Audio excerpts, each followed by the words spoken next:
everyone, Britta Albert here, and welcome back to my channel. If it is your first time here, don't forget to hit that red subscribe button, and behind that subscribe button you will see a bell. Go ahead and click that bell and that will give you notifications on my future videos. Today I want to talk about what it means to hold space for yourself. This is something that's actually really special to me because it's a lesson I recently learned.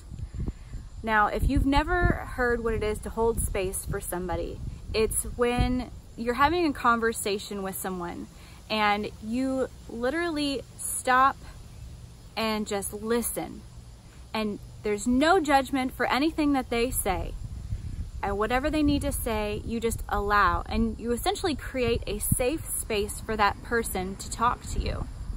If they have a complaint or if they're struggling internally with something, it really doesn't matter what it is. You're having a conversation with somebody, you show up, you're present, you're listening to them, you're really hearing them, and you're allowing them to say what they need to say without any kind of judgment onto what they're saying or why they're saying it.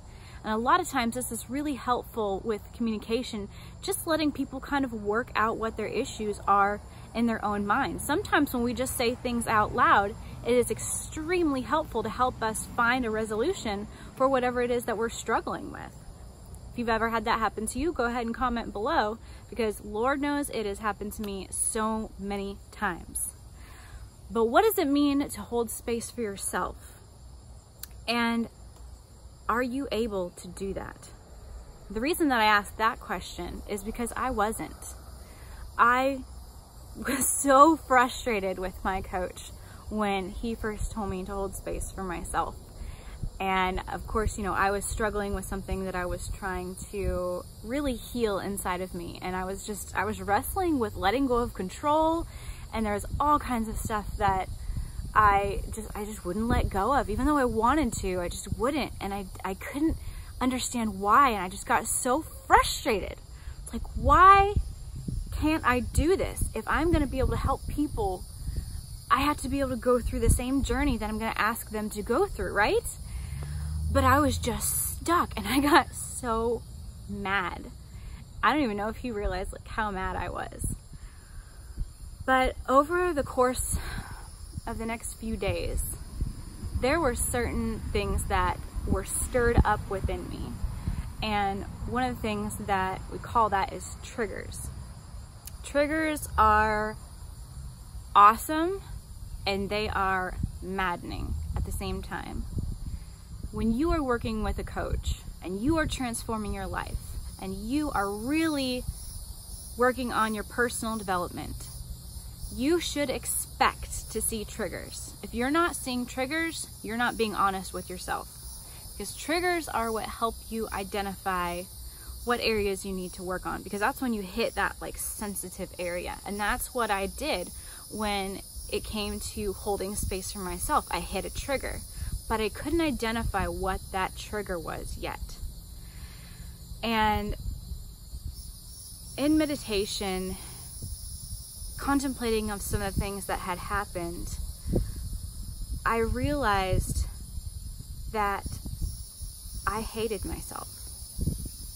And I thought I loved myself. And I equate it kind of how in middle school or whenever you had your first crush on somebody and you thought, oh, I'm gonna marry them. I love this person, they're wonderful, this is my whole world, this is my whole life, we're gonna get married, we're gonna have kids, we're gonna have this life. Maybe it's just me, I don't know, no. I know you guys know that puppy love, that first love experience. Comment below, say me too if you experienced that when you were young. But see, the thing is that we thought we knew what love was. Now, that was either infatuation, or that was a crush on somebody, could have been lust, but it was not generally love. Every once in a while you hear those stories of people who grow up together and they stay in love for the rest of their lives, and that's great. The vast majority of us, that was not love. You didn't know what love was because you'd never experienced what love was. The first time I experienced truly what love was, aside from my parents, because as kids we take that for granted, right? You know your parents love you and you just bank on that and you expect that, you know, and it's not the same of when you really love someone. And the first true, pure, non-romantic, but truly powerful love I ever experienced was when I had my son. There's a bug, sorry. And for the first time, I realized what it was to love. So coming back to holding space for myself, promise I didn't go off track.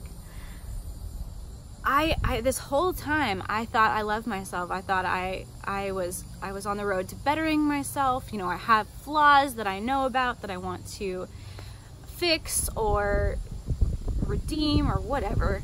You know, we all want to be in better shape or make more money or whatever.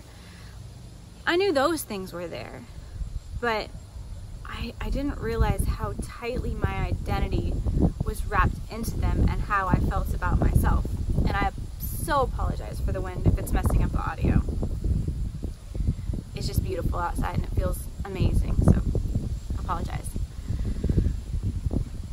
But I came to that realization because I experienced a moment where I saw myself in my mind. I saw my body and all of its imperfections. And I don't know exactly what happened, but all I can tell you is that I felt love for myself. And it was almost like I saw myself through God's eyes. It was amazing to see everything I hated about myself, but how perfect it was. And after that moment, I realized that I don't need to fight myself so much. I don't need to mentally abuse myself so much. That I have caused myself so much pain unnecessarily. And now I can stand here and tell you that I know what it feels like to love myself. I probably have more to go because there's always different levels. But I can tell you at least that I recognize that I hated myself and I no longer hate myself. And I realized that I was so frustrated because I could not conceive of the concept of holding space for myself. Others I had. I love people. I had that. That was no problem.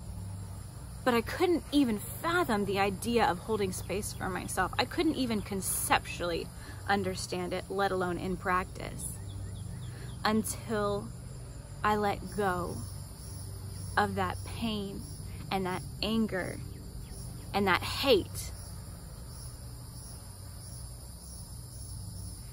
And now I know what it feels like to hold space for myself. And when you hold space for yourself, oh my gosh, that is when the doors start to open. That was the first snowflake that has started to gain momentum and is starting to build and build and build. Because now that I can hold space for myself, now that I don't hate myself, I've gotten out of my own way. Now there is room to grow. There is space to experience, to learn. And I don't need to hold on to those hurts and pain and fear anymore, because they never had a hold on me to begin with.